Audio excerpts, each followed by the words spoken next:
ভাইয়া আপনার কাছে নবরত্ন তেল আছে যা মাথায় দিলে মাথা ঠান্ডা হয়ে যায়? জি ম্যাডাম আছে, তা কতটুকু দেব? আপনি এক কাজ করেন, আমাকে এক বালতি দিয়ে দেন। এক বালতি তেল দিয়ে কি করবেন আপনি? গোসল করব, গরম অনেক পড়ছে তো তাই। এই টুম্পা, কই তুমি? তাড়াতাড়ি খাইতে দাও, দোকানে যাবো তো। সারাদিন কাজ করতে করতে মুখ দিয়ে রক্ত বের হয়ে যায়, তবু আমার শয়তান বেটাটা আমার একটু হেল্প করে না। দেখো, বাজে কথা বলবা না। তোমার কতবার বলছে একটা কাজের মহিলা রাখো, কোনো কথা শোনো তুমি? কেমনে কাজের মহিলা রাখবো? তোর চরিত্র তো ভালো, তুই তো কাজের মহিলাও ছাড়িস না।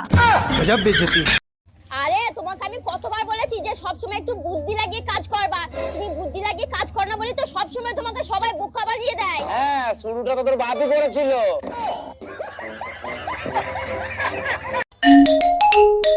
হ্যালো।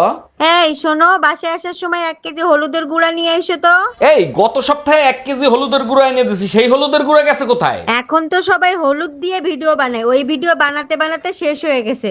আজকে এমন পিটান পিটাবো, ব্যথা জায়গায় হলুদ লাগানোর জন্য হলুদ খুঁজে পাবি না। এই কি হয়েছে তোমার? এমন করতেছো কেন?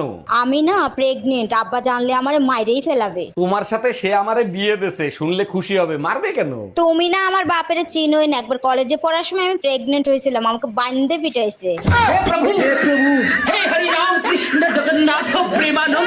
কি? আমি তো শেষ ইচ্ছা পূরণ করতে পারবো না?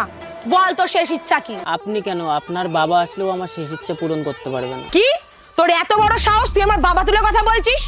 যদি তোর শেষ ইচ্ছা পূরণ করতে না পারি, তোরে মুক্ত করে দেব। বল তোর শেষ ইচ্ছা কি? তাহলে আমাকে ফর্সা করে দেন। হ্যাঁ, আমি জানতাম আপনারা পারবেন না।